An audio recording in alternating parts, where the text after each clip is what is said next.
Just a couple of guys, a couple of microphones, and a heck of a lot of know. It's Football on the Know with Jim and Joe.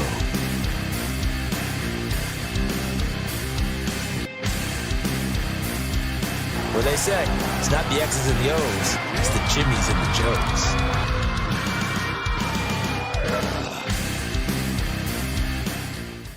What's going on, everybody? Welcome to another episode of Football on the Know. I am Jim McPhee. Alongside me is Mr. Joe DeCapita. What's going on, Odos? Welcome back for another edition of Football on the Know Show. We are ready to go right here with Chet Davis. Let's go. Special guest. Look at You guys got me fired up, man. Yeah. I got goosebumps. Oh, man, like we're it. excited to have you It's along. We're almost going to talk kickoff. some fantasy. We're going to talk some of the preseason with the local teams here, the Jets, Giants, Patriots, Bills. It's going to be really exciting. We are live here at Mohawk Chevrolet in Ballston Spa. They are unveiling the Corvette, the brand new Corvette. It's making its tour around the country, and it is here today. So if you guys want to check this thing out, there's a couple out here, too. The Z06. So they're all over the place, and there's one over there to check out. You can get inside. You can take pictures with it. So definitely stop by here. Say hi to everybody out here. Shout out to Nate that's been helping us out with everything today, too. Definitely. Absolutely. But, yeah, come down. There's food trucks, everything else. So it's going to be a lot of fun. And what about a test drive? That's what we talked about, but that one doesn't look available because you'd have to go past the ropes. But like I said, there's a few out there. There's an orange one on the side. there. Yeah. So I'm a Syracuse guy. Orange is my color. There you go. I might not come back. I don't know. Maybe we'll see how far maybe our Godzilla media can get us, right? You know, how far can we get? Can we get the actual the test drive on this? Look at me. You're crazy, Nate. Nate's like, I did enough for you guys already. Not getting into test drive. All right, so let's get into it. We got the expectations for the 2022 season. We've seen a few games here. I know not a lot of starters are really playing a lot in this preseason, with especially the limited games that they have now. They've cut it down to 3, and so teams are really being cautious of who they're starting in and putting in for a certain amount of plays or down. So really taking care of everybody because you're already seeing the injuries just piling up on some of these teams, Chet. So what do you think about the Buffalo Bills? Super Bowl or bust. I mean, that's what it was last year as well. And, we all remember how classic that game was against Kansas City.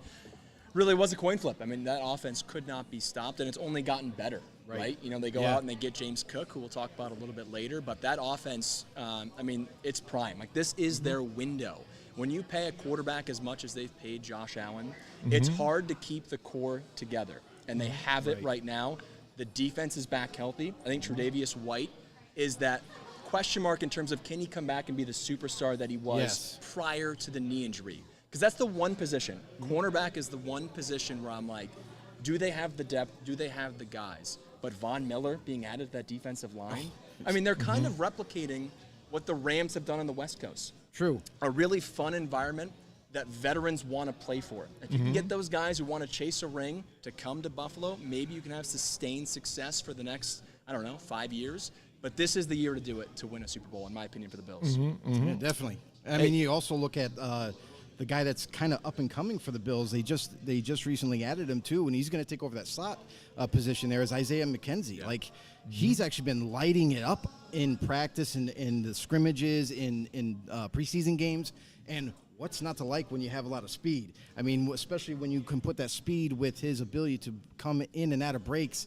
There's a lot to like there, and the Bills see it on the field every single practice. Josh Allen is loving it because now he has yet another option besides Stephon Diggs to go to.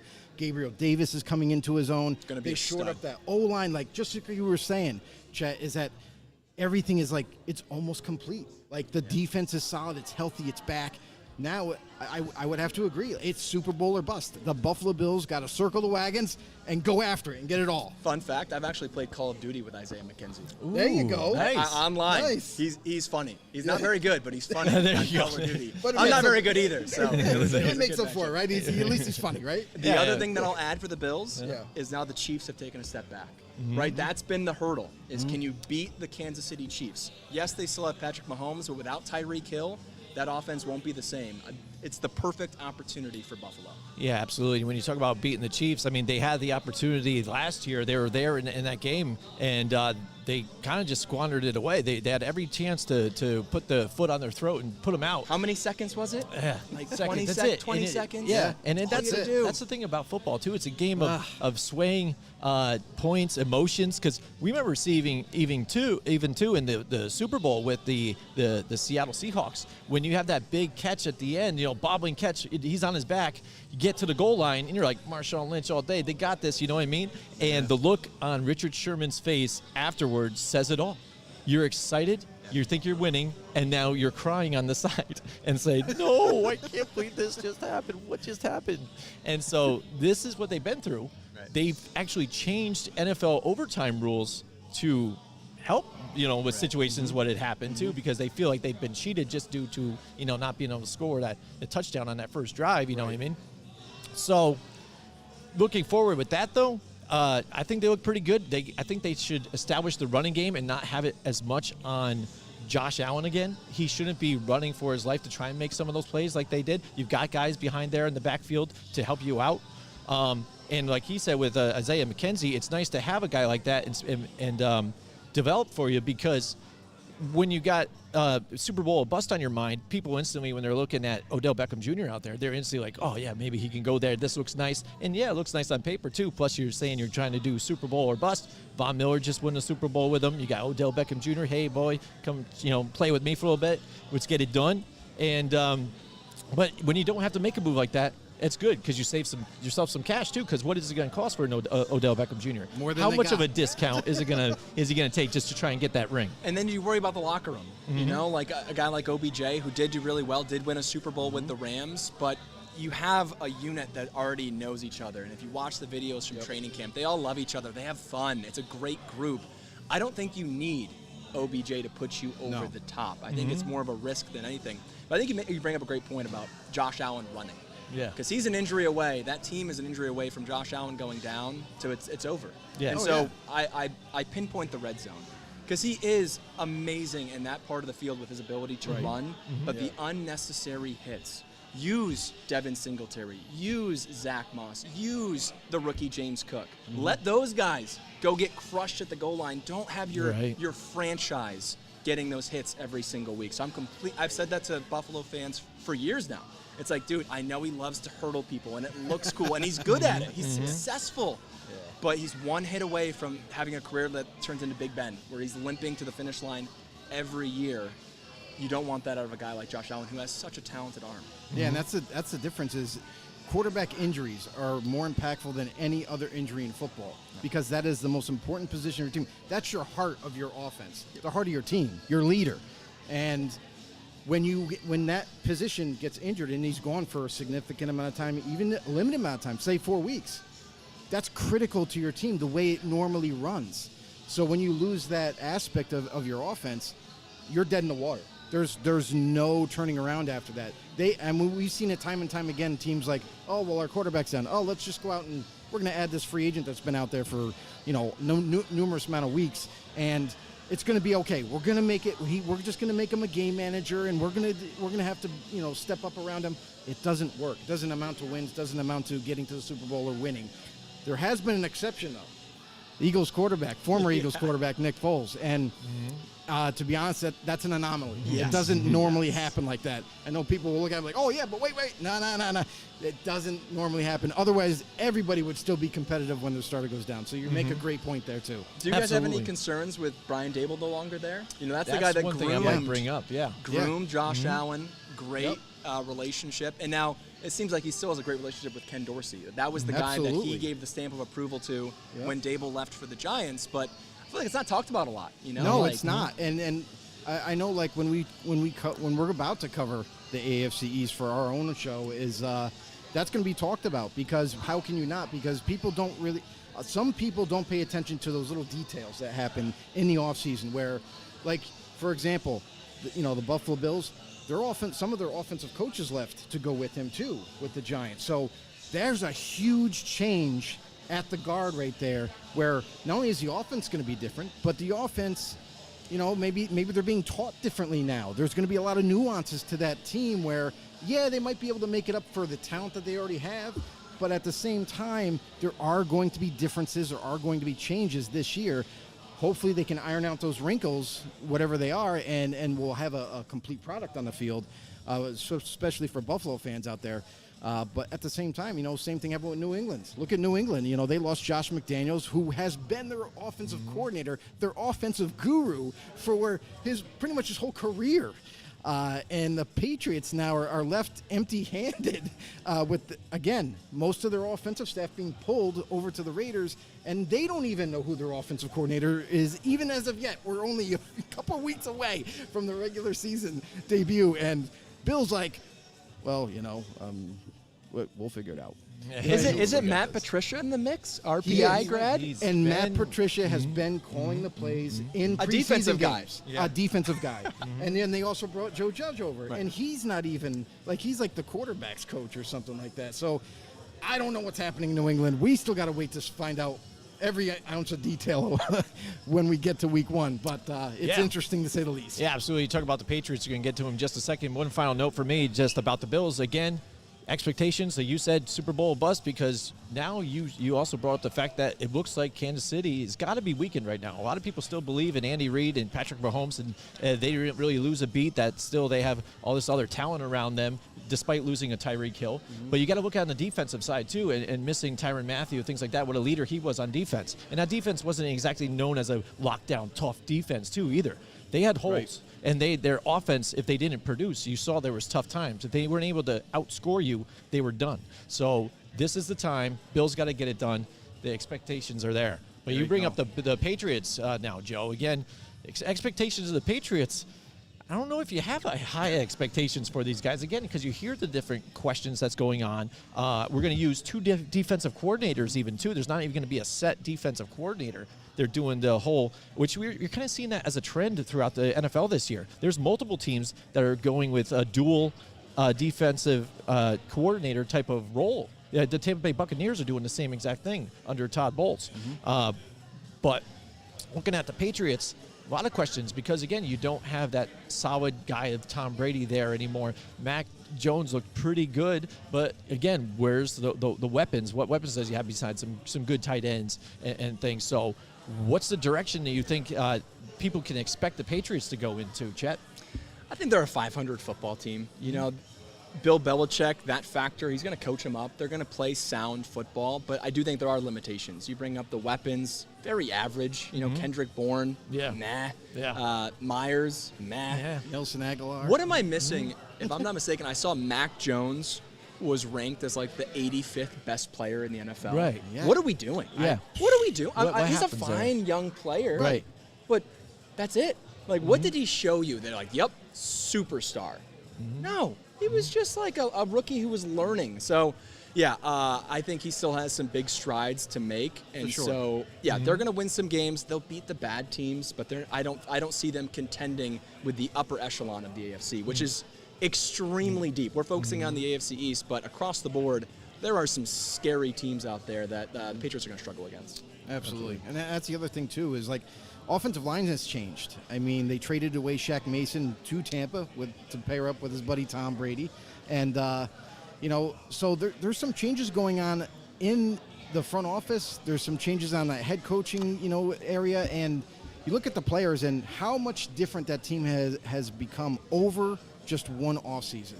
I mean, really, they don't have those cornerstone pieces anymore on defense. Dante Hightower, he's still a free agent out there. Who knows? Maybe they add him, as an experienced veteran at some point.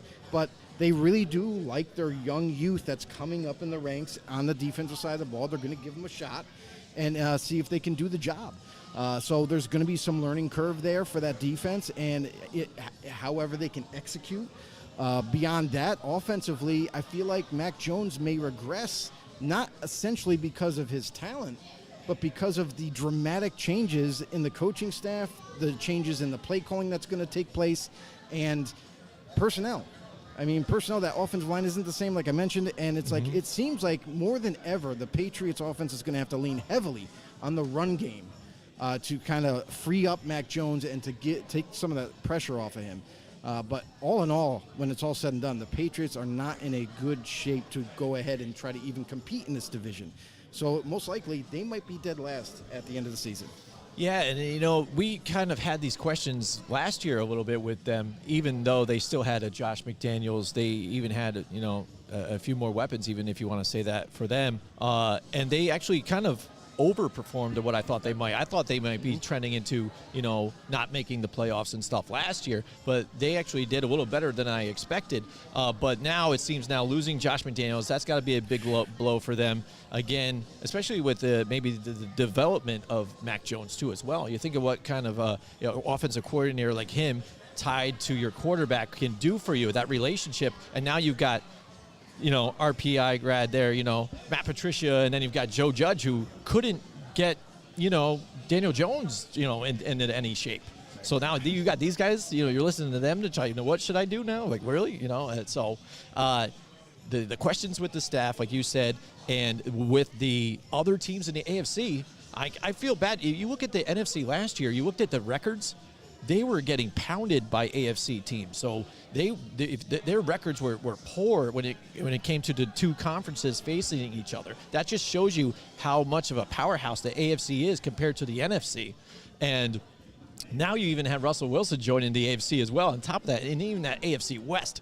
Woo, that is going to Wild West this year, man. I'm excited for that. And it's funny, though, too, because you had a lot of players come from the NFC, good players. Yeah. And they jumped, and now they're over in the AFC side, which makes it even stronger than last season. So who knows what's going to happen with this crazy season that we're about to partake in. Do not ask me who's going to win the West. Do not ask me, because I don't know. I really don't. And then losing guys, J.C. Jackson, too, to free agency. James White retires. So, constant guys that have been there for you that are going to keep you going, no longer there. So now Patriots fans are going to finally see a down year, I think, for them. See what it's kind of like. They feel those growing pains a little bit. And we've already seen the Bills surpass the Patriots in the last season and a half, 2 seasons. But that wild card game, that was just a stomping. Oh, stomping. 47-17. Yeah. And Allen had 5 tutties. Statement game. You can't just ignore that. Enter this. In the back of their minds are like, man, we have to play the Bills twice. Are they going to do what they did to us in that wild card game? It's completely switched roles now, where the Patriots are looking up to the Bills as that's the franchise we need to replicate. We need to find a way what they did, and hopefully they can grow Mac Jones, but it's not this year. Hopefully it takes some strides forward. But I'm with you. That's the toughest thing when these quarterbacks go from college to the NFL. You have to learn the whole new system. It's way more complicated. And when you have a new voice in year 2, it becomes that much more difficult. We've seen all of the failures of guys that have had to deal with constant turnover of OCs or play callers. And it's just, you have to be familiar with who you're talking with, who's in your ear before every play. If that changes year after year, you can't get that confidence to go forward. Yeah, absolutely. We are here live at Mohawk Chevrolet in Ballston Spa. The new Corvette is here making its tour around here, and there's a bunch of other ones out here too. They're absolutely beautiful car. Radio stations here. There's food. There's everything. There's cookies around. We have some here, Mohawk Honda / Corvette cookies too. Wow, check it out. But I'm going to tell you guys about their sister company over there on Freeman's Bridge Road in Glenville. It's Mohawk Honda. The guys that we love, the guys that help support us too. They're a big family. I see it here when I walked in the door. They were asking us, is there anything that we can do to help you out? And I said, actually, yes, and I thank you. I appreciate you. Nate took care of us. We love you, Nate. But at Mohawk Honda, they do the same thing. And you know what? They will search the whole eastern seaboard just for a car for you that you want, that fits you, the style you want, the price that you want. And also, if you got an old ride you want to trade in on top of that thing, go ahead, bring it down there. They've got the Kelley Blue Book instant cash offer too as well. So they're still doing that. Get top value for your car, get a new ride, and leave there a happy person and part of a big family. Mohawk Honda, Freeman's Bridge Road. Check them out, mohawkhonda.com. Mohawk Honda, where they go out of their way to please you. That's right, Joe. Boom. Great job. Great delivery. No problem. You like that? All right, so these guys are doing it too, man. I love Mohawk Chevrolet here too, man. I might have to look for a car down here, especially with all the Corvettes in the lot, man. Check it out. I'm going to test drive them all out here. Yeah, the Z06 is here, the brand new, the debut of it. Everyone's checking it out. You're able to sit in it inside. It's a beautiful car inside and out. It's amazing. Absolutely. All right, so we are talking about the expectations for 2022 for the local teams here that we support, the Giants, the Jets, the Bills. And here we go. Let's go look at the Jets now, Joe. this team is kind of like ever since they got rid of the head coach and stuff, and they had issues with that, with him chasing tacos around with his eyeballs. You got Robert Saleh in there. First year was kind of but again, you get that quarterback, he gets injured, not really able to do anything for you, so you don't really get a good look at what this team really can be. And a little slow for that defense to get together as well.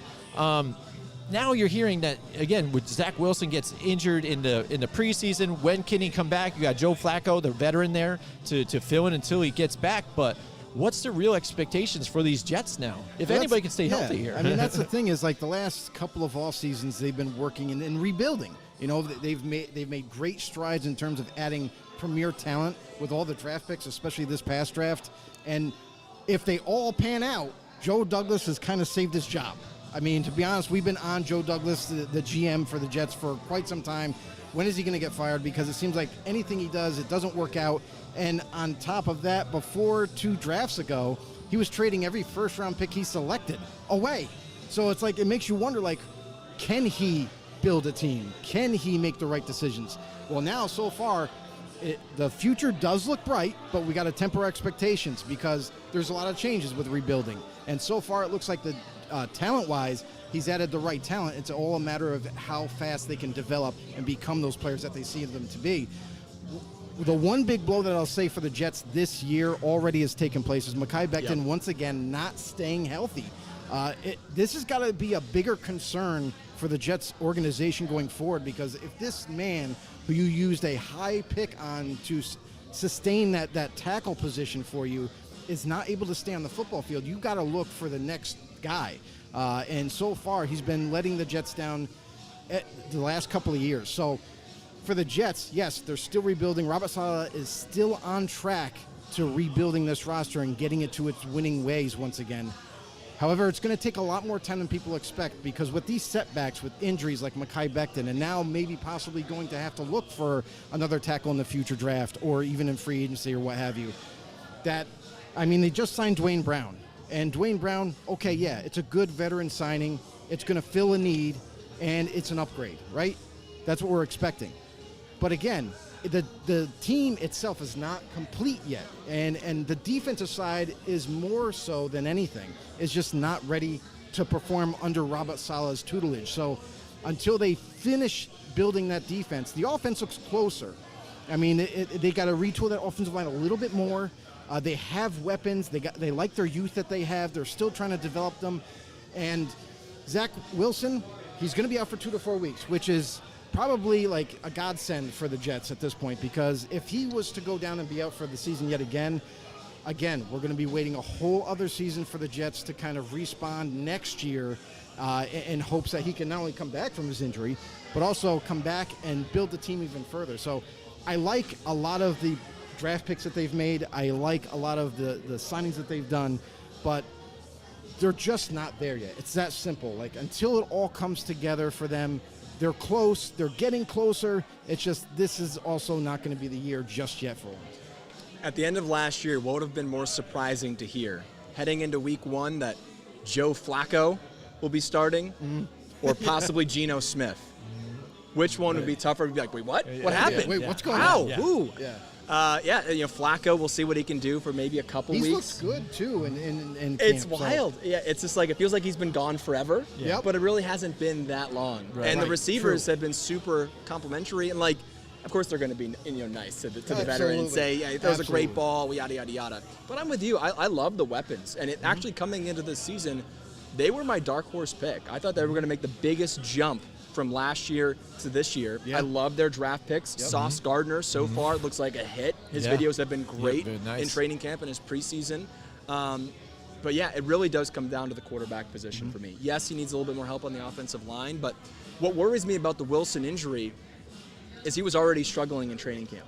The reports weren't great. It wasn't like Zach Wilson coming in, making all the big plays, making the step forward that they wanted to see, Right. and then he gets the unfortunate injury. Yeah. It was struggles. It It was was a lot of struggles. interceptions. It was like, and you're kind of wondering, like, is he going to put it together? And now he's sidelined? Like, it's not like Zach Wilson's going to return in week 2, 3, or 4, Right. and then hit the ground running. Yeah. It's now Oh, yeah. the preseason for him. And Yep. so, yeah, it's super unfortunate that the young guy is dealing with back-to-back seasons with injury. I think it's the same one, right? It's that Yeah, knee yeah, injury. so, Same knee. Yep. So yeah, they're in the same boat as everyone else in the AFC. So you're looking at the Bills. It's just like it's the quarterback question mark that those other 3 teams have: the Patriots, the Jets, and the Dolphins. And right now, the question mark doesn't look very good for the Jets, and it's still going to be a process. Yeah, absolutely. And again, when you get this thing that happens to you here with the quarterback going down, you tend to look at Robert Saleh and company then too, and you got to give him a pass again, just because you haven't been able to see what this offense truly can do. You have spurts of it, Right. but you really can't get a rhythm and get it going. Everybody knows what Joe Flacco is at this point, so you know what you're going to get out of him. It's funny too. Now he's actually committed to say, now I am that older veteran now, not really fighting for a starting spot. I own it up now, because you remember him coming into certain quarterback rooms. I'm not and be helping like, you. Yo, I'm not helping this guy out at all. I'm out to win the spot. And this ain't happening. It happened there with Denver. So I mean, to see him take that role now is a different thing for them. But again, you can't judge Robert Saleh on this defense as long as they stay healthy. That's his focal point. They're going to get it done there. Again, the additions that they made are super. And Sauce Gardner, even his teammates are having him own up to it. They're not calling him Sauce until he actually gets that moment and earns it. So I think that's really cool how they're moving through with that. But on offensive line, man, they've been trying to get it done. Mekhi Becton has been a bust for them because of just the injuries. And if they can stay healthy, I think there are some. You don't have high expectations for this team, but there's some promise, I think. And what do you see? How many wins can you get? I think around 500 would be nice for them. You know what I mean? For a team that had 4 wins, I think it was last year. For them to get near 500 with the additions that they've had, maybe they can go 2-headed monster at the running back position with Breece Hall and Michael Carter. Get it going, get a nice rhythm going with the running game, and just say, Joe Flacco, don't make mistakes here. And the same thing with Wilson, too. Just keep it balanced, and then you're not forcing things into throwing interceptions and stuff like that. And, again, with a division right now, I think that's very competitive. As an AFC as a whole, again, you're going to kind of get stomped a little bit here, but you can probably handle some of these other lower-grade teams that you're going to end up playing in some of those NFC teams, too, as well. So what about a what-if situation here? Because we remember when Wilson went down last year, and a guy named Mike White came in and balled out. Yeah. And everyone's kind of like, where's this been? Was Zach Wilson the problem? So what if Joe Flacco comes out there and does vintage playoff Flacco and just looks good? And let's say, they have a tough start with the Ravens and Bengals, but the Jets the Browns are in the middle of that. So let's say they go 2-1 with Joe Flacco. Of course, they're going to give the keys back to the young kid Wilson. But what if he stinks? Does that pull the plug quicker? Like we've seen now, it's a great offense. It has the potential to be a great offense. And if they see a fast start to the season with Flacco and then take a huge step back, how can you keep riding that? You know what I mean? Yeah, I know you drafted Wilson high, but we see it time and time again where because you draft the guy, you just give them so many years. Like, look at Sam Darnold. Yeah. Like, how many years are you willing to struggle before you finally say, this isn't working? This isn't it. It's not the guy. It's going to put a lot of pressure on Wilson. And it might be the pressure, how much pressure is forced against Joe Douglas, stuff like that, because, again, you're going out and getting that guy. So then people are going to start pointing fingers at you and then say, maybe it's your time to go now. So and then that's when they're going to be possibly looking, like you're saying, well, forget the Zach Wilson thing. Joe Flacco gives us the opportunity to win. Maybe we can get the wins here. Mike White, we saw it. People like to react to because that win that they did get, it was against AFC champions Cincinnati Bengals too. True. And how about that? That's the other thing too. Again, the next week it didn't look so good. When Zach Wilson does return, and say for your example, Joe Flacco is balling out. They're 2-1. They're in great position. The team is riding high. The offense is really kind of taking over, and don't change it. Any good head coach is going to play your best players. So if you ride the hot hand, if Joe Flacco's out there and he's killing it, I mean, he's making all the right reads, all the right decisions, all the right throws, and the offense is rolling, and here comes Zach Wilson. Hey, coach, I'm healthy. I'm ready to go back. Sit down for a second. Watch Joe Flacco play football. Because here's the thing, too, is it might be needed for Wilson to sit behind Flacco. Maybe, possibly, that he needs to learn that way first before being just thrust out there. Because listen, he was thrust out there as soon as they drafted him. They were like, we desperately need a quarterback. We took one. He's playing. You know what I mean? And maybe not for every quarterback, that's the right way to go, to develop them. And we've seen it time and time again. Don't get me wrong. Nowadays in college, they've been training these quarterbacks from when they were little kids all the way up to now, and they're just about quarterback ready, like to go right out there day one, and they perform well enough. Like Mac Jones, his rookie year, performed well enough to earn that spot, and he did okay. Now, for Zach Wilson, maybe it's different. Maybe he needs to take a step back for a season and learn from Joe Flacco and then come in next year maybe. But that's all predicated on if Joe Flacco comes out balling and see if he can carry the team. And that's the thing, too, is like if he does struggle, to your point, and they do make that quick decision, put Zach Wilson in, he's healthy, and he struggles too. Now, you're pretty much got to make a really, really tough decision. Now it's like, okay, Zach Wilson didn't work out. Joe Flacco, we thought was going to work out, didn't pan out. We still need to find another quarterback. So that if that's like worst case scenario, and if it does happen, that's going to set this team back another 5 to 10 years because that's hard to find. They don't grow on trees.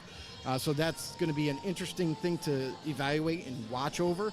But the Jets for this season, they're just, it's one of those years where they're going to do their best. They're going to put it all out there. They're going to be somewhat competitive to kind of get as many wins as possible. But they know themselves, like, we're still rebuilding. We're going to do the best we can, and let's see what we can do in the next offseason. Yeah, absolutely. We are here, Mohawk Chevrolet, we're unveiling the Corvette out here. It's a beautiful day out here, Joe. It's been rainy here and humid and horrible. I didn't notice. Everybody's miserable when that happens, Joe, too. It's crazy. You're damp, you're wet yourself. Like, dude, nobody likes that. Everybody hates the word moist, and it's for a reason, because it's that feeling. You feel moist. You hate it. But it's a beautiful day here. It's a little overcast, so nice breeze. We got Jenny Joe's over there with the smoothies. I might have to hit up the smoothie bar later. Yeah, but have to. You know what? Summertime, it's winding down right now, but you know what? You can still stay cool and maybe prepare yourself for the upcoming winter that we get up here in upstate New York by heading to Johnstone Supply. Joe, why don't you tell them about Johnstone Supply? Summer's winding down, as you all well know. Listen, you can still stay cool with their new air conditioners. They have the ductless mini splits in stock with Goodman, Fujitsu, and Westinghouse. All new systems ready to go. Ship out the door. Go buy them now. Johnstone Supply in Troy, New York can help you with any kind of questions that you might have, whether it be heating or cooling. Heating, hey, winter months are coming right around the bend, so you might have to act fast. Listen, you can call them at 518-272-5922. That is 518-272-5922. You can call Kevin, James, or Bird. They can help you as well right into the winter months. Or you can visit them at 2600 6th Avenue in Troy, New York.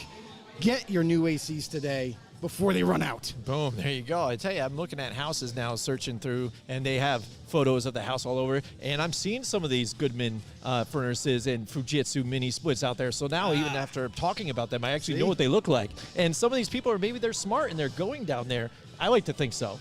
Going to Johnstone Supply, talking to Kev or James or Bird even, and getting some of these things set up for him. So that's exciting. We're excited to be here. A whole lot of fun. We are talking about the expectations for 2022 for the local teams here. And we have one more team we have to discuss a little bit here, and that is the New York Giants. Again, my New York Giants. Chet, by the way, what team are you a fan of? So I grew up a Pittsburgh Steelers fan. Okay.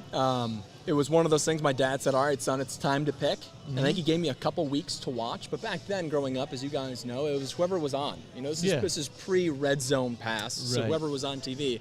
And I saw Jerome Bettis. So I saw the bus. And I was like, that guy's awesome. I fell in love. I struggled through the, Cordell Stewart, Tommy Maddox years. People hear Steelers and they're like, oh, yeah, you going for the rings. It's like, no, there was some rough years before Big Ben showed up. So, yeah, my allegiance is still with Pittsburgh.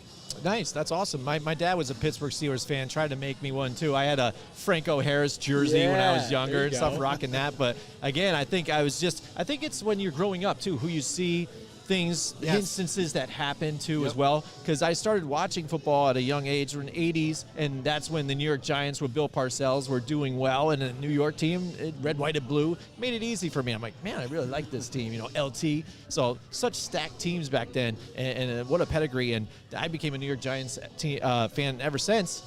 But in the last couple of years, it hasn't been so good for us. Luckily, I can be one of those guys that say, hey, we've won 4 Super Bowls in my lifetime. There you go. A lot of fans can't even say that. And you guys want a good trivia question that you can throw on some football fans? Sounds good. Giants are the only NFL franchise to win a Super Bowl in 4 different decades. There you go. There we Boom. go. Only. Dropping that knowledge. I actually you got go. that by a taxi driver at a bachelor party. I was Nice. not sober, but I know football, and I went through all the teams, and it took me a while to get to the Giants because you just don't think of them as like a, Yeah. for decades being dominant. Yeah, but yeah. 4 different decades they've Yeah, won a Super it's Bowl. crazy. Hey, that's amazing. Yeah, absolutely. It's But again, funny, like too, I said, because- go ahead. Yeah, it's funny too because growing up when I was little, I lived for a year in Texas. Okay. So on my mother's side, her side of the family, they're all Cowboys fans. Oh, yeah. So Oh, they were boy. trying to get me to You become held a out? Cowboys fan. No, I didn't hold out. So this is what funny story, real quick, is they bought a Cowboys jersey for me. I put it on, right? I'm playing. My dad gets home from work. What are you wearing? What? He takes the jersey off of me, throws Was it it outside. Aikman? I don't even remember Smith? who it was. It might have been Dorsett. Yeah. Okay. But he takes it off, throws it outside, lights it on fire. He says, "You are not a Cowboys fan." Okay. So then we move up to New York, right? And growing up again, I'm watching football with him. And everything, but what do we see most? We're in the north. We see the Steelers a lot. So I start maybe gravitating toward the Steelers. I love the colors. I love the team, Who's his the team? grittiness. Who's your dad's team? Raiders. Raiders. Okay, so that's what he was So, trying to yeah. bestow upon you. So I started to take a likeness to the Steelers, and then that got kiboshed too. So it's like, oh man, I guess I can't beat him. I got to join him. It's the done. black hole. So yeah, Yes, done. yes. And ever since then, I was like, all right, I know my place now. Yeah, yeah. I'm not gonna fight it anymore. it's It's not funny worth though, it. but then even after that, he's got a younger brother who is now a Atlanta Falcons fan. Yeah. Like now, what it's like his dad was like, He's "Well, I gave got up. Joe. He's my guy. That's all I need. If you don't want to become a Raiders fan, whatever. Just I feel stick like with because I am the youngest of my children, Yeah. you get less steering. With that firstborn, it's just like you're doing this, you're not doing this, you're doing this, and then when the last kid, do what you want. Just like I'm tired. Just cheer for whoever you want to cheer for. I'm over it. Yeah. I've been through it all. Yeah. Oh, I know. I hear you. I'm dealing with that too. It's crazy. But yeah, Back to the Giants. Back to the Giants, though. Again, expectations not very high again because you've seen what they've been. You've got the new regime in there, Brian Dable, Joe Shane, trying to fix what has gotten messed up ever since. I think maybe even Ben McAdoo. It started there. They had one good season with Ben McAdoo, and then it started to trend backwards. Then you're grabbing, Pat Shurmur and just reaching for these different guys, kind of like getting these offensive coordinators that, have the good minds there, but can't really translate it to the head coaching position here and really swing and a miss on all of them. And then the fact when they bring in Dave Gettleman as they move on from Reese, again, he's too old school, or you wanted certain things. I didn't like what he did for Carolina as well. I wasn't expecting a whole lot of stuff. And this is what we got. We're left with his mistakes, with the money that he spent, and you're trying to fix what he did here. And one of those things being drafting Daniel Jones super high. Yeah, I don't know about you guys. I'm not sipping on that Kool-Aid, man. He's a nice guy. I pull for him in that sense. Right. He's literally Eli Manning 2.0, but somehow like a downgrade of Eli. Poor man. Poor man Eli Manning. It's just like the same faces, though. The same right? confusion The on the expressions. sideline. Yeah. It's amazing they Same handed haircut. the torch. It's literally him. It is Eli Manning reborn. But this has to be it for Daniel Jones. He has to put it together this year. This is the best offense they've put around him. It's the Saquon Barkley revenge tour. It seems like he's more motivated than ever to prove why he was drafted so early and the injuries that he's gone through. Maybe he bounces back this year. I just don't buy it. I see these Giants fans who are saying that Daniel Jones is going to figure it out and had similar stats his first few seasons as Josh Allen did. It just doesn't feel the same. I almost feel like Jones came out hotter early and has just regressed every year. It's just somehow looked a little bit worse. And so maybe Dable is that QB whisperer who can help him figure it out. I'm just not sold. Now, the one advantage that the Giants have compared to those other young teams in the AFC, on the NFC East side, I think it's way more wide open. The Eagles got better. Cowboys I never want to buy into them, and then Washington is just a mess. So there is opportunity there for the Giants to make some noise. It's just all going to come down to the arm of Daniel Jones, and that just doesn't make me feel good to say. Right. I mean, no, not after what we've already seen from him. You know, either bad decisions or forgot how to run when he's in the open field. Oh, yeah. So The turf I mean, monster. Yeah, the turf now and then you look at what the team is right now. Like, it looked like they were transcending. They're starting to figure things out a little tiny bit, even though Saquon Barkley wasn't in the lineup. And it's like, now you look at the receiving core. What receivers? They're all dropping the ball in practice. They're not being very efficient and getting open. And Kenny Galladay has struggled getting open by far, even in the beginning of his career. He has the talent. It's just like, when is it going to click for these guys?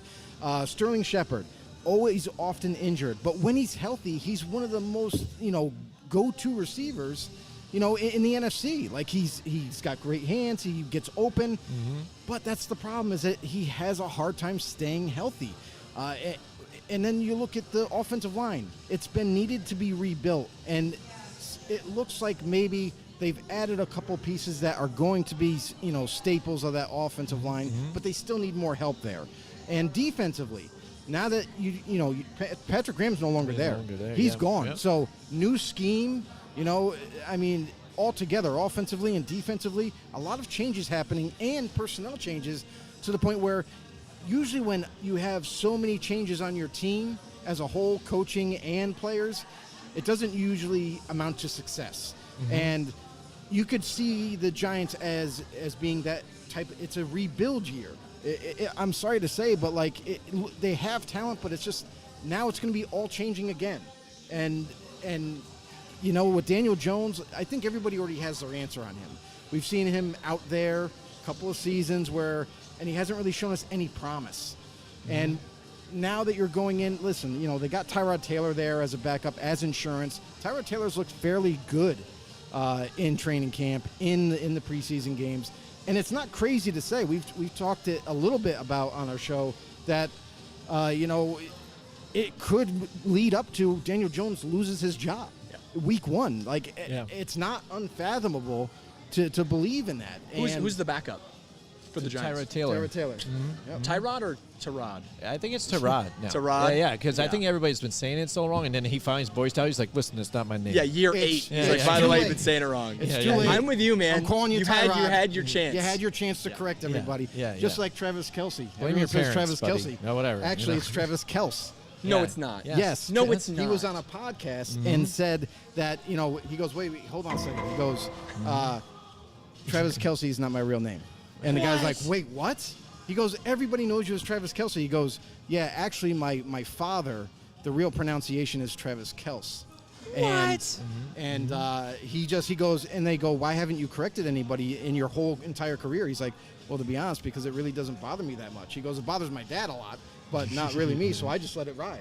Wow. So a lot I wouldn't of be able to do that. everybody, Jason Kelce, everybody's right? been pronouncing it wrong. So Yeah. and that's how people know him. We're going off path here, but do you guys know what Julio Jones's real name is? Yeah. Well, we did this. We actually did a whole segment even on people's real names and stuff we like did that. that when too did- on the fantasy podcast Awesome. with Gaz and Kyle. It's gonna bother Go me. ahead, say it. Go ahead. Quintorris. Quintorris. Oh, that's yeah. Quintorris Jones. I've Yes. said that from now on, yeah. which in You terms wanna of keep fantasy, saying it? oh yeah, I only refer to him now as Quintorris. People are like, who? I'm like, love it. oh, you might know him as Julio, but I call him Quintorris Jones. Yeah, it's like when Dak did that Prescott too. came onto the It's so scene fun. too. You know what I mean? Dakota Rain Prescott Rain is Dakota, another yep. one. That's Yes. his real Yeah, name. yeah. Like, yeah, there's a few of them like that. Oh, there And are. It's pretty Yeah. crazy. Oh, one Absolutely. more good one that I'm quickly Oh, I like Googling. it. I like it. Because this one was probably the most fun I had. Because I would do like multiple choice for the guys. Mm-hmm. Definitely. All right. So Kaimi Fairburn, did you guys do that one? The kicker? No. So his real name is actually John. He's from Hawaii. Oh my goodness. But love his name is John Christian.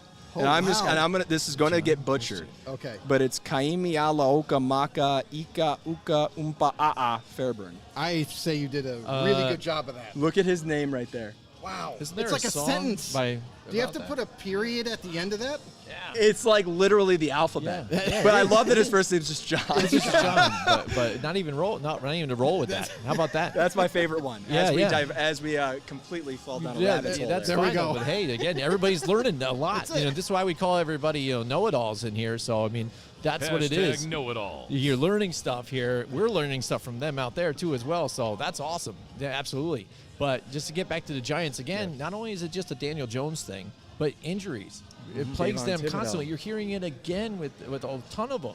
You know what I mean? Offensive line, once you get some in there too, boom, bang, down. Saquon Barkley hasn't been able to stay healthy either. Again, you saw flashes, and that's the scary thing with this team. Some of these guys you saw flashes of that looked like they could be something, but then with limited time on the field, you're left there saying, well, do I just give up then? Or I don't know. How long do I hold on for this? You know what I mean? Because, again, he's going to be facing that year to where he's going to get either an extension or he's going to walk. Same thing, Daniel Jones, they did not pick up his extension, so either he's going to do well enough to regain their trust and get a contract here or ride it out there in free agency and hope pick up as a backup somewhere and maybe try and get a starting job somewhere else.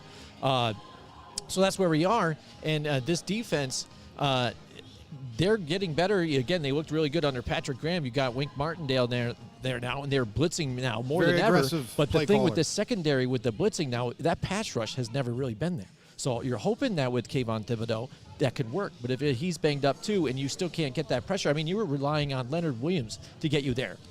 You know what I mean? Your D tackle, unless you're the other 99 that I really like from Los Angeles. You usually want to tend to have that guy be your pass rusher guy. You want to have your edge rushers come in, create that pressure, and get there before the quarterback can get it to the wide receivers out there in that secondary. And I don't think that secondary can hold on long enough if you don't get the pressure there. So I think that's a big question mark for them. And again, luckily, like you said, Chet, this division seems kind of lukewarm in between. The Cowboys, no matter what, again, there's always an issue. Again, Tyron Smith again, boom. I mean, that was the easiest injury. Like, we don't have to be Nostradamus to predict that one. No, That was pretty. we knew that was gonna called. happen. Everybody knew it was happening, and they've had that kind of thorn in their side here this whole time, and people still want to blame Dak Prescott again. And that's the funny thing with this Cowboy team. They did it with Romo, they did it with Dak now, and where I'm a Giants fan, and I even have to defend, I think, their quarterback sometimes. I'm like, dude, this is sickening. You're going to make me throw up, but what are you yelling at this guy for? I mean, he does his best with what he can. When they fail, it's all his fault, and, he's had some injuries on his own, but then also some of the guys not staying healthy too. That defense, they're opportunistic. I don't think they're really great. And now their secondary is even worse, too. So I don't feel really high on the Cowboys either. And they still have Mike McCarthy on the sideline, which plays into everybody else's favor. Right. He's trash. Yeah. One of the worst head coaches, in my opinion. So it's there, and then the Commanders have kind of been dancing around not having a quarterback as well. And you want to talk about a team, too, that not a quarterback away, but if they just had a quarterback, you finally get to see what the potential could be unlocked with a guy like Terry McLaurin there, too, as well. And then the defense, if they can play like they were before and stay healthy, I mean, isn't it amazing there's only like 15 good quarterbacks in the world? Yeah. Every year I'm just like, how? Yeah. How are there only 15 good quarterbbacks? Yeah. It's just such a difficult position, and every franchise is just constantly searching for the guy. Absolutely. And it's just fail after fail, hit, fail, fail. It's amazing. And that's why you see a lot of teams, grasping for straws on like, hey, is he available? Like, we'll take him right now. If you don't want to pay him, we'll pay him. You know what I mean? So because it's that kind of a rarity of a position that when you have one, like when the Colts had Andrew Luck, when they drafted him, I thought coming out of college out of Stanford, I was like, this guy's going to be it. It was one of those guys like a Peyton Manning when they get drafted. It's almost like as a fan. And you pay attention to your team, and you're like, he just has that it factor. You can see it on the field. I know it's college, but, man, this guy looks different. To go from Peyton to Luck, every franchise just dreams of that scenario. Yes. Because their biggest fear is when you get the guy later in their career, you start wondering. That's what the Steelers have been doing for the last 5 years. Of that Mason Rudolph's not it. Dobbs, not it. It's like, who's going to be the guy? Yeah. Because if you don't have that going from Favre to Rodgers, holy cow, Jesus. Hall of Famer to Hall of Famer, Right. It doesn't happen often. And for Rodgers to sit behind him as long as he did. Which someone made that point earlier. Some of these guys need to. It was Zach Wilson. You were saying it's not the worst thing in the world to just watch. Just watch a little bit. Figure out slow it down. Right. Before you just constantly keep getting turnover after turnover, sack after sack, and you just lose who you are. You forget about the college star you were. Now you're the guy that gets dumped on and gets crushed in press conferences. Some people can't take the the pressure like others can. I mean, look at even what happened with Carson Wentz. Like he had the first 2 years were pretty decent. Second one mainly MVP caliber season until he got hurt. Then he got hurt, and then again with problems on offensive line, things like that. He sees the rush, feels like he has to do it on his own because they didn't help him out with weapons either. So when he gets that moment, I think later in his career, Eli had the same thing. You start seeing the ghost or feeling it around you, and you start running around, making mistakes, trying to do everything yourself, scrambling, forcing fumbles, getting injury again, and that's where you run into problems. You talk about Peyton Manning to Andrew Luck, that shows you, again, offensive line. If you don't have an offensive line, you just ended his career early, and now look what you're doing. You're cycling through quarterbacks. Hopefully Matt Ryan can get it done for you finally for them. I don't know. It's amazing. I saw something that it was like, I think yesterday or the day before was like the 3-year anniversary of Luck retiring. Wow. It's only been 3 years. Isn't that crazy? Brissett. Yeah. I'm forgetting one between Wentz. Oh, it was Rivers. Philip Rivers. Yep. Wentz, and now Matt Ryan. Yeah. And that's wild. Yeah.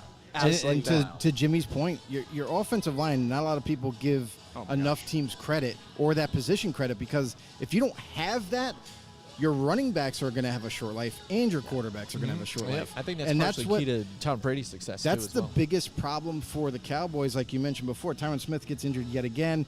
What's the severity of that? They're hoping it's not serious. But here's the thing, is this guy has an injury bug now late in his career all the time. And that offensive line hasn't been the same since, they just kind of neglected it. They're like, oh, let's go for the flashy receivers and the tight ends, and now we got Dak, and we got Zeke, and we got Tony Pollard. We got all these weapons. But if you don't have anybody blocking for these guys, it doesn't matter. And we're seeing that right now. Now, if Smith goes down, that's catastrophic. That offensive line is going to be abysmal. The Cowboys are going to struggle on offense. And for going back to the Commanders, like you were saying, Carson Wentz, his biggest thing was he doesn't have weapons. He just doesn't have enough around him. Well, the Commanders have done a decent job formatting that offensive line up front, making it a little bit stronger. It's not quite there yet, but it's stronger. And he has weapons now. They drafted Jahan Dotson. They have Curtis Samuel from a year before, who really kind of never played. And Terry McLaurin, Scary Terry. That's going to be his go-to guy until he's stopped. And you got to hope that Wentz doesn't kind of be a repeat offender of making mistakes and saying, I don't think he's open, I'm going to run. You know what I mean? And try to make something happen. Because I feel like the Commanders offensively have done a very good job. Yes, they bring in Carson Wentz. Not a lot of people are thrilled about it. I'm not thrilled about it. But in the end, at least it seems like they put a little bit around him to where he has something to work with at least. You also got to remember Logan Paul, the tight end. He balled out last year. And what's to say maybe that could be a security blanket this year. So defensively, I feel like they're really solid. And I don't know what happened last year with that defense. Young went down, and then it just all fell apart. It was very weird to me because, even in fantasy, I want Washington's defense. They are going to be nasty this year. Yeah. And they ended up dumping them Yeah, 3 weeks in. unplayable. Yeah. Unplayable. Yep, absolutely. Circling back to the Giants real quick, do you have concerns over? I think the one problem that Dable had in Buffalo was establishing the run game. Yeah, right. Exactly. Yes. And so Barkley's the star of the offense. Daniel Jones, he's just not Josh Allen, at least yet. Right. Yeah. So can Dable create an offense? Is he going to be stubborn and be like, nope, I know this offense works. It worked in Buffalo. I'm gonna force this offense to fit in this playbook, or does he recreate an offense that gets Barkley in space? Because that was just it made no sense to me. I thought the running backs in Buffalo were fine. Yeah. There was just no creativity. No It was almost like he's like, I have to run it on this play, so I'm just going to do a dive. do it. Yeah. And the defense is like, tackle, every time. Yeah, And it's if you have a potent passing offense, it should be easy to run because the secondary has to respect, the deep thirds. Yes. And so I'm really curious. And are you concerned that Right. Dable has the ability to create a run scheme that's going to make Barkley effective. Right, and that's one thing you have to bring up because we brought it up with the Bills and how they were unable to really run effectively last year. I'm a little concerned, but let's see. I just hope, again, that possibly they've learned from last year, with Jason Garrett and stuff like that to say, hey, maybe we don't just run him up the middle or just, laterally get him into some space, and that's gets you success. And Daniel Jones, if he can, it depends on that neck, though, too. Yeah. Again, that's a crazy injury to kind of deal with, So if you really feel healthy enough for Daniel Jones to get out there on some of those read plays, things like that, options, he's still pretty effective with his legs and still can run and make some plays. Just don't let him run 50 yards because then he might trip himself. But if you can get things open like that and get a little trickery without getting him banged up, I think you could still be successful there and have a steady running game. But again, it's about health. Keeping the offensive line healthy, too, as well. Always. Getting Daniel Jones protected. I posted the meme about it with the Giants. I'm like, this is what a pocket looks like. You guys haven't seen this before. This is what it is. So, again, if you have success with that, especially in the passing game, then maybe you can get the running game. Because that also showed you from last year, teams weren't frightened by the offensive passing game at all. So they would just pin their ears back and stop the run, and it's it. Right. See you later. I mean, for Brian Daboll, I feel like he's still going to bring the same offense because that's what he did in Buffalo. That's what he knows well. But he is going to. I feel like he is going to alter that offense to fit his players. Yeah, you have to. Because any smart coach or new coach, head coach that comes in, that's what you do to create more success for that team, regardless of how bad they are or good they are. So he is going to evaluate. Obviously, he's been evaluating Daniel Jones, what he does better, what he doesn't do so well. And you're going to see more of him, I feel like, escaping the pocket and creating extra time that way with rollouts and so forth and dumping the ball off. Right. And that's where you could have a James Cook or, a Devin Singletary and that type of that atmosphere. Same thing with Saquon. If you remember, Saquon Barkley was crazy his rookie year. Yeah. And on a very, very bad Giants team. He was the entire offense. And if he can do that and if he can stay healthy, I feel like the Giants have a shot. You know what I mean? They have a shot just like anybody else in the NFC East. So, listen, it remains to be seen. We have to see it on week one because unlike us fans that don't really get the inside information on what's happening, but that's what we're going to have to go by, and we'll see week one what kind of changes are made with the Giants. A funny comparison I just saw the other day, too. They put Daniel Jones' stat line next to Josh Allen's, and they have almost the same exact stat line. Through like 30-some games. Yeah, but just Daniel Jones had a lot less wins. The record. And it's just kind of like, oh, this is what you're really getting, or what? How similar are these guys? And they're like, some had some more weapons than others, health and stuff. But, again, Josh Allen seemed to get that because he had a strong arm always too, just to kind of let it fly and couldn't narrow it in. You'd overthrow people, so dial it in. Daniel Jones, I think, has that accuracy. It's just poor decision making when he decides to do it. Again, it's not like didn't have the pocket awareness, so it would create the fumbles as turnovers. But when he did throw a pick, it was more like in bad situations where I could see the pick happening, but it wasn't like it was a dumb play usually. So. We'll see, though. Again, that's our looking at the local teams and the expectations. We dove into a whole lot of different things. It was super exciting. We learned some stuff here from Chet, too, as well. It's awesome. It's a pleasure having you with us here. Thanks for coming aboard. Yeah, and since we have you here, too, it's fantasy time, buddy. People are getting the itch, and I talked to you earlier about it, and Joe and I have always brought this up a bunch of times, too. People doing their drafts later now. So smart. We're talking to you about fantasy drafting right now because more people are even waiting until the week before, 2 weeks before, and not drafting early because now they're seeing the effects of injuries on their teams. You draft your number one overall, especially if you're saying, hey, I'm just going to be that guy and go for Christian McCaffrey again. And oh no, like you said with J.K. Dobbins, boom, down. So hopefully with this next segment we got here, despite any injuries and stuff, for 2022 fantasy studs or duds, what do you got here for us, Ken? I'm with you, man. Wait as long as you can. If other people's schedules weren't involved, I would draft the day before Thursday night opening. Right? Yeah. Just because like you said, it could be practice. It could be, there's so many things that could happen that could derail your fantasy season before it ever really starts. So people that are waiting, bravo. Maybe you've been listening to the We Talk Fantasy podcast because we're always big proponents of that.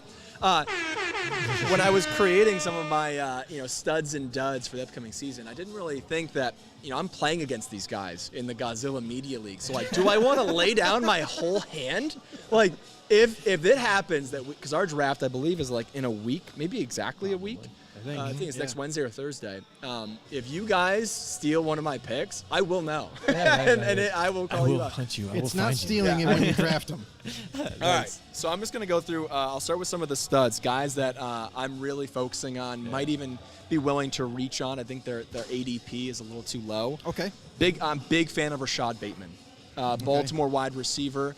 Gone is Hollywood Brown. Yep. Your really only other main competition is Mark Andrews, which that is the number one option for Lamar Jackson, who's one of these guys he's also on a revenge tour. Like people have doubted him. And there was the big contract dispute. Does he deserve to be the highest paid guy? Is he still MVP worthy? I think he's going to come out and return to that MVP type season in terms of his throwing. Because people get obsessed with stats, but they don't also take into account how many balls did Hollywood Brown drop? How many times did Lamar hit him perfectly and it was dropped? I liked what I saw from Rashad Bateman as a rookie. I think he's going to take a huge step forward. Challenge for you guys. Name another wide receiver on the Ravens. Devin Duvernay. I was going to say Devin Duvernay. Well done, dude. This guy knows his stuff. Yeah. And the other one's Prochet. Yeah, it's some weird first name, Prochet. Yeah. But it just goes to show. He's got talent, too. He may be talented, but I like the pedigree of Bateman. I think he's just going to be the clear number one receiver going up against, Mark Andrews is going to get another one. Yeah, definitely. Another guy who's going to step into a number one role this year that's not getting enough talk, in my opinion, is Allen Lazard. Yes. Gone is Devontae Adams. Yep. Joe loves him. Dude, I mean, how many times do you need Aaron Rodgers to say in the preseason that Lazard's my number one guy? Yeah. It's the back-to-back MVP saying his new number one is Allen Lazard. Like I'm trusting. I don't care if he's doing drugs this offseason or getting divorced or did he get divorced or the engagement fell apart. I don't care. I don't care about his personal life. Aaron Rodgers can still sling it. Yes. And so many targets just became available, and Lazard's the only guy outside of Randall Cobb who has a connection with Rodgers. It's like Meet the Parents. You got to be in the circle of trust. Circle of trust. With Aaron Rodgers, and that to me is Allen Lazard. And it's Lazard, and that's and it. he's way low in terms of ADP, and I'm like, am I missing something? Like everyone loves the Romeo Dubs or Dobbs. Dobbs. Yeah. There you go. I don't even know how to pronounce his last name yet, but he's getting a lot of the hype, and Sammy Hammy Watkins is there.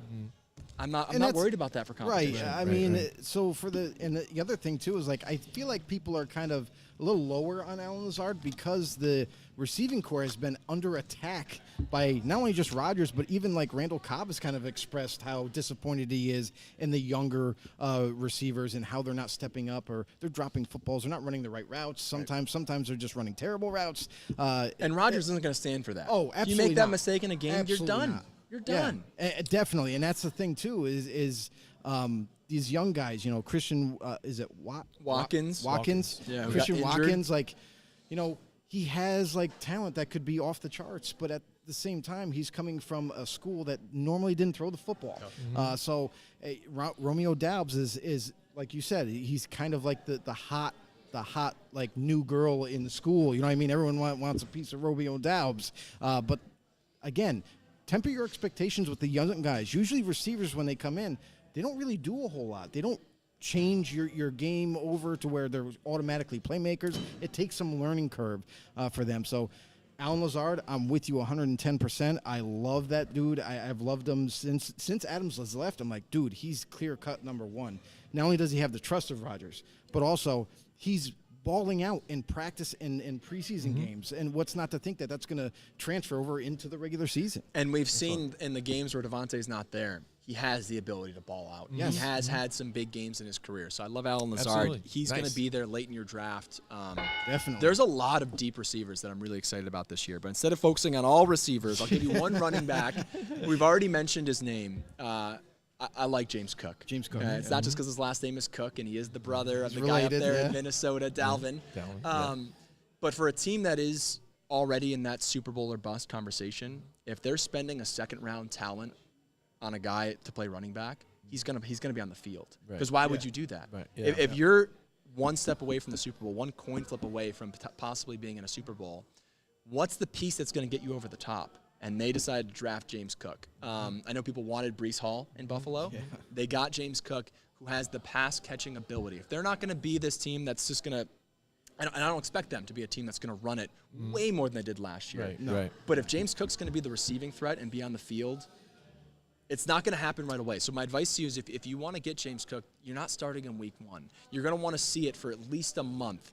And it might take even half the season before he surpasses Devin Singletary, who actually played well down the stretch. Really it actually damaged, in my opinion, I'd already written him off. I was like, whoever they get in the draft, I want. And then Singletary played really well. And I'm like, well, shoot. Like, is he going to fool me once? I've been fooled by Devin Singletary way too many times in fantasy football. I don't have a gauge on what his involvement be or his success rate. But I'm buying in on the stock. If they drafted him, they did it for a reason. Yep. And he's going to be on the most potent passing offense, and he's a pass-catching back. So he's a guy you can get late, who's going to be on your bench for a little bit, but he could be, by the end of the season, a breakout candidate. Yeah, absolutely. Switching over to duds, and I'm focusing on Kansas City in this one. I want no part of Patrick Mahomes. I don't think Josh Allen has finally leapfrogged him as the clear-cut QB1. I don't think it's really, in terms of fantasy football, I don't think it's a conversation. Boom. He's going too early, as still being QB2, which in my opinion, you can make a case for other guys. I think I like Justin Herbert this year better than Patrick Mahomes in fantasy, just because. Sure, Juju Smith-Schuster's there now. Travis Kelce's still there. But when you lose a guy the caliber of Tyreek Hill, the offense is going to be different. And how many times over the last X amount of years did we see Patrick Mahomes throw a 60 to 70-yard bomb, and we just knew Tyreek was going to be on the receiving end? Just get there to get it. That's gone now. Yeah. MVS, he has some wheels. It's just there's too many question marks for me to go that high in terms of draft capital. When I think this is one of the deeper QB classes we've seen. There's a lot of talented running quarterbacks that you can get way later. So I'm not spending early draft capital on a guy like Patrick Mahomes. Yeah, I can see that too again because again you saw when some things broke down, he would just instantly go to the deep ball, throw it out there, and say, "This guy's going to beat that guy." And somehow jump ball or wide open, and Tyreek Hill just had that ability to turn nothing into a 70-yard Yeah, and touchdown. that's why I think even some of the things with Patrick Mahomes, with him gaining ground and speed so much with his no-look passes or behind the backs that he's doing and stuff like that, he's more confident in himself. But for me, it kind of looks like it's his own worst enemy at times because he's confident that he can make these things, but will throw into coverage, double coverage and stuff, do some things like we saw last year when he got pressured. A lot of interceptions. Would not go out of bounds even, and then throw it last second to the end zone, pick off in the end zone. There you go. And that's a Why problem didn't that he you had throw in it away? college. Yeah. I mean, he did tend to turn the ball over often in college, and he's kind of reverting back to the way he used to play because, and I think you might even see it worse this year because Tyreek Hill's not there to bail him out because basically that's what it was. What makes Hill different than a lot of other receivers is his acceleration to top speed. And when you have him open in the field and all of a sudden he sees Mahomes is running for his life, I'm just going to run for the end zone. And I know he can reach me because he has a cannon for an arm. That's why those plays worked. Doesn't have that anymore. Even with Mecole Hardman, he has speed and he is just as fast as Tyreek Hill, believe it or not. But he doesn't have the acceleration like he does. So, and he got banged up in a practice, a jump ball in the corner of the end zone and got hurt. But he'll be back. But again, this receiving core does not really scare me for the upcoming season. Absolutely. And with Mahomes now in that kind of unfamiliar territory, because now, for the first time in his career, I feel like now he's going to have to be a real and don't get me wrong, I'm not trying to like make fun of him or anything, but real quarterback now. Like you don't have a bailout. He was a cheat code. Tyreek Hill was a cheat code for that offense. I can't believe he's not there anymore. And that actually leads into my next dud. It's Tyreek Hill. Ooh, there you go. All right, there. I like it. You don't have Patrick Mahomes anymore. Like he still is one of the fastest receivers, the most exciting, electrifying players. It's just the question mark of Tua. And I'm actually a bigger fan of Tua than most people are. I think people are way too hard on. Me too. It's just people are obsessed. Yep. And they just see a bad throw and they go, see, he sucks. He's terrible. He can't throw. And it's like, come on, guys. He played at Alabama. He won a national championship as a freshman. The guy can play quarterback. He's going to be fine. However, you're not going to see those same type of plays that make Tyreek Hill the fantasy star he is. And even with Patrick Mahomes, Tyreek Hill is kind of a boomer bust guy. Like he can have those weeks where he disappears and he doesn't. He gets the 3 receptions for 25 yards, and you're like, what the heck? Throw it deep to Tyreek. And if he doesn't hit on those, which are not always guaranteed, he becomes a fantasy liability, especially in our 14-team league. he's at that first round threshold. He's like the first end of first, early second. I don't want to go that high on a guy that I'm not for sure 100%, can yeah. deliver Might do. consistently. And personally, I like Jalen Waddle in that offense better than Tyreek. I think he's going to be more of a possession receiver for Tua, and Tyreek is going to try to continue to take off the top, and I just don't think it's going to hit as consistently as it did with Patrick Mahomes. Yeah, I mean, if anything for that Miami offense, too, the only thing I could see them doing is kind of utilizing some of that Kyle Shanahan offense and what they kind of did with, like, Deebo Samuel, maybe getting more jet sweeps, stuff like that, get him involved in being a really rotating piece of the offense, a really major part in the running game or slash, short style pass catch yards after catch type of guy, and open it up for some of the other guys, and then maybe once people start looking at the threats of Waddle and things like that, open it up on a deep route. But again, Tua, can he hit him on that? Who knows? We've seen the videos. But that's the thing too, is like with Josh McDaniels now taking over as the head coach, or not Josh McDaniels, Mike McDaniels. Sorry, that's all right. not related. It's okay. But Mike McDaniels now taking over with that Niners kind of philosophy, and that offense, carrying it over to Miami, was a part of it. Didn't really call the plays. Shanahan's the guy. But now it's going to be interesting to see how similar that offense, that Niner offense, is going to be over at Miami. And I feel like that's why he built the offense up and traded for Tyreek Hill, because like Jim was just mentioning that, jet sweeps are going to be involved. Now, that could be to either or now. It could be Jalen Waddle. It could be Tyreek Hill that gets it. And what makes it unique is that they don't just have – Tyreek Hill is close to Deebo in the sense of his physicality and his playmaking skills. He's going to utilize that to the fullest in this new offense. I think he's going to get a lot of touches. And how much they're paying, they better. And Waddle's going to get a lot of touches, but it's going to be at different points throughout the game. It's going to be a lot of short passes. It could be receiver screens that Tyreek Hill excelled with back in Kansas City. And Waddle is also going to reap the fruits as well, because now that everyone's double teaming Tyreek Hill, they're all so worried about him. Oh, hey, Waddle's wide open. They'll jump off 2 yards, and now boom, and turns it into 20. So a lot of things could happen. That offense, as long as it all clicks well, Tua, I feel like his biggest, obstacle has been injuries. He hasn't been able to stay fully healthy for a whole season. I'm really hoping, because I really want to see what he can do all year long. So maybe this is the year Miami kind of puts it together. If they do, they'd be a really fun offense to watch. It could be a lot of fun. So if just a quick on Tyreek Hill then. So he is your dud, but for where he's being drafted. Where is he being drafted? So you think, again, people are going to grab him early because of the name and everything. Because of the name, and you're going to expect payout. Kansas City Tyreek, and I think it's just going to be scaled back in terms of. So buyer beware. Chet says it right here. I have to agree with Chet though too. He made a really good point about Tyreek Hill, and like even in Kansas City, there were weeks where he disappeared. I had him on my team, I think 2 years in a row before, and my second year of having him, there was several, and I mean like 6 games out of the year where he had 3 catches and 40 yards, and that's it. And it's like, what just happened? And this is where, again, people obsess over just the final stat lines, and they see that he averaged top 10. But it's because he has those 40-point weeks that make you forget. Or higher. About, I mean, he has that ability. He can win you a lot of weeks, but he also can lose you a lot of weeks with where you draft him. Yeah, it gets very frustrating.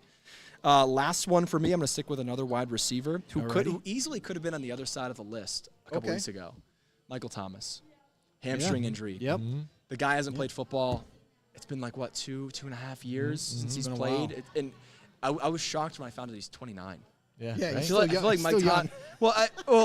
I even thought he was younger because he came on so quick. But you forget how many years he's now missed with the nagging injury that he had. Should he have had surgery? Should he not have? When did he do it?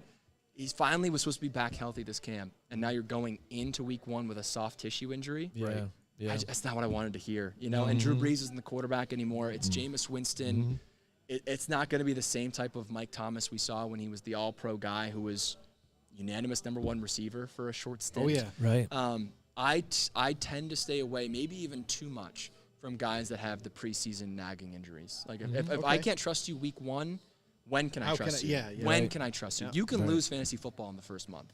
If you draft guys who aren't going to be ready and you start off 0-4, 1-3, 1-4, and then you're playing, and then you start doing the crazy stuff. You start trading guys, and you start doing, and you can pull yourself out of the grave But I want to go into the year knowing that my guy's going to be ready. And if Mike Thomas, if you wanted him as your wide receiver 2, he might not even be ready week 1.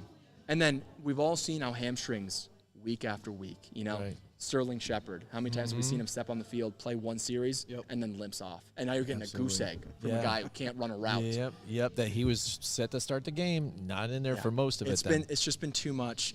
I feel like he's made of glass at this point. Yeah. Where it's just like, how many games can he miss before I'm like he's back? And Right. will he ever be back? I don't know. Yeah, and the tread on the tires low on that, and then again, you look at him this year, like, all right, let's get healthy. He's back. Jameis Winston has a guy that maybe he can trust now on this whole thing. You got the young guy Chris Olave there now too. Because last year we didn't even see any real people connecting. Who was the wide receiver that was going to land? We thought maybe Callaway looked good in the preseason again, and then in his regular season, he was a ghost for most of the time. Maybe have a spot game, and then this guy might have a spot game. This guy might have all over the place. The quarterback play inconsistent too because Jameis Winston gets injured too, and he's still trying to recover from injury. So a lot of question marks since Sean Payton has left this team altogether too. You got Dennis Allen there still, but what's this offense going to look like? A lot of question marks. And Mike Thomas, you don't want to have that guy if there's a lot of question marks there too. Don't go early. Don't forget Jarvis Landry's there. Yeah. He could be a really nice asset for them because now and that overshadows him too. Chris as well. Olave taking the top off of defense, and everyone's so worried about the speed guy.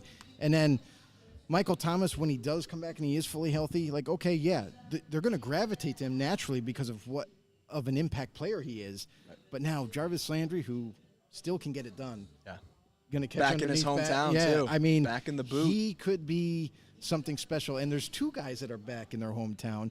On the defensive side, you have Tyrann Mathieu back there. Very cool. I'm sorry. I kind of really like the Saints this year. I know there's changes. Sean Payton's no longer there, and you got Jameis Winston as your quarterback. But I like with all these weapons and the defense, the way they have improved even, I think they're a pretty scary team this year. There you go. Chet, I do have a question for you about fantasy as well. I'm not giving you all my tips. No, what you got? Because this is a debatable topic that a lot of fantasy owners out there that, they've had conversations even during the draft is, how you draft. Now, a lot of people go, receiver first, get premier receiver talent. Some people push the quarterbacks up or the running backs and what have you. But I want to know is, do you draft based off of the waiver or the bye weeks? Because that's a very heavy topic that people might not sure out there. Like, well, I'm looking for some guidance because do I pay attention to the bye weeks? Do I just draft the way I want to and neglect them? What do you think about that? I used to focus on buys. I don't anymore. It's just because, I know what you mean, where you could end up with a roster where week 9, your whole team's off. And it's like, okay, it's going to be tough to get a win that week, but it's 1 week. It's 1 week, man. You don't want to skip the talent that's going to make your roster better, So, definitely. The only time that I would do it is if you want to have 2 quarterbacks. Some people just want to have that insurance of having if it's a 1 quarterback league and have the backup just so you don't have to worry about it. Make sure that they're not on the same bye week. So at least you can use that quarterback once, Right. That's the only time where I'd be like, okay, because let's say you want to invest in a young quarterback, which, why can't I think of his last name right now? Trey Lance. Thank you. Yep. I was like, Trey Luck? It happened. Trey Lance. We would have went with which it, I think he needs a little luck on his side, I think, this year. But his stock's rising a lot. But there are a lot of young guys. Like, can Trevor Lawrence make a big step forward? Could he be a guy that becomes fantasy relevant by the end of the year? So there's a lot of those guys where sometimes I take a waiver as opposed to getting a 3rd-string running back or a 4th-string receiver. I'm like, you know what? Let me get this quarterback in case he turns out to be an absolute stud. Make sure that their bye weeks don't match up, just so you can take advantage of it. One question for me is, again, it's not really about strategy either and stuff, but it's another debate that a lot of us face.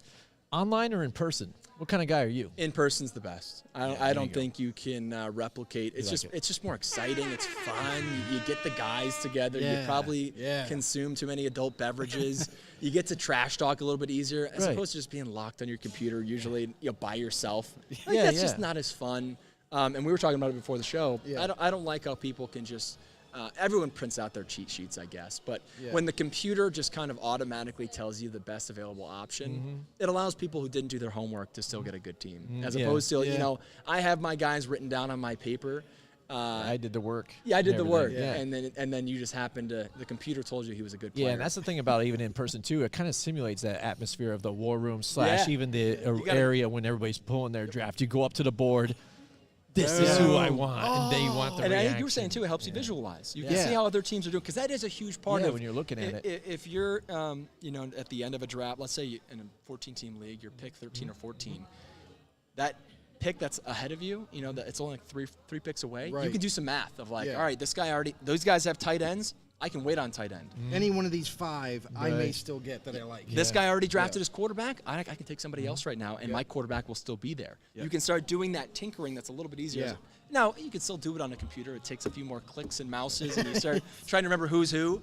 But yeah, I'm with you. You can't. It's one of the most. I mean, drafting is the best part of fantasy football, in my opinion. It's that camaraderie. Like everyone loves football. They all show up together. We're all having a good time, drinking. We're having some food. We're razzing each other. Like that's the part that makes it the best. You know, you get that, you know. Everyone wants to run a team, man. Everyone wants to be a general manager. Exactly. And one day you get to really feel that, like, oh, this is what draft day must feel like. Because, I mean, dude, I tell you what, my heart rate still gets going sometimes. When you're on the clock exciting. And the guy before you picked your player, and now you're like, who is one of my favorite is, because usually our clock is only like 45 seconds. I think we might have bumped it up. So I do a dynasty league that I'm a commissioner of, and it takes a little bit more. You have to pay attention. We do it through ESPN, which probably isn't the best format because it doesn't help you with keepers. You kind of just have to leave guys on the board. Okay. Oh, gotcha. But on the clock, I researched a rookie who didn't even have a picture out of Ohio State, Terry McLaurin. And I drafted him because I was like, awesome. I was like, it was so late in the draft. I was like, I don't know anything. Cool. And so I see this again, faceless. It was just like the gray head outline. and I'm silhouette. like, I clicked on it, and it's like, this guy ran a 4.3 140 out of Ohio State. I'm like, who the hell is that? It's like, He's from Ohio State. I looked him up. I go, mine. I'm like, who are the receivers in Washington? And he was like, the only one. I'm like, and then he ended up being an absolute rock star. That works. Scary Absolutely. Terry, baby. There you go. It's Chet Davis. We talk fantasy. Godzilla Media. It's a Godzilla Media family right here. We are Definitely. at Mohawk Chevrolet in Ballston Spa. The Corvette's here. It's a party going on here, Joe. I mean, you've Definitely got the smoothies here. You've got food. You've got Got food cookies. trucks. But later on, Little Big Fats is going to be here with Fish Fry. I know the That's owner right. of that, and good friends of mine. There He's we going to be go. here, and there's going to be live music too. So Nice. we might have to take off for a little bit and come back for the party later. You know what I'm saying? Hey, listen, thanks everybody for tuning in. If you're new to the show, welcome aboard. Listen, right here, Football on the No Show. Want to do us a favor, go over to YouTube, hit us up on there, right there, search up Football on the No Show. So hit the subscribe button, hit the notification bell, let you guys know when we go live as well. And if you don't like YouTube, that's okay too. You can still follow us on Facebook. Same deal. Become a member, become a noto. And Chet, go ahead and plug your podcast that you got going on. Yeah, We Talk Fantasy on Twitter. I don't even know if Gaz has the YouTube going. Gaz. I mean, Gaz. Just off of Godzilla Media YouTube, probably. Yeah, right? Gaz is the man. He's the one that puts it all together for us. He's not only the host of the show, but obviously he runs Godzilla Media. But yeah, We Talk Fantasy. We just released, all of our information, all of my cheat codes. It's all out there for our We can double dip sleepers. then. Yeah, and again, I'm going to pay attention to you guys. You and I are going to be fighting over Alan Lazard, right? reaching in the fifth. I'm taking him in the second round. He's mine. Yeah. Awesome. Well, thanks a lot it'll for be joining us, and we'll see you guys next time. Join us next week from 8 till 10 Wednesday night for more Football on the No with Jim and Joe.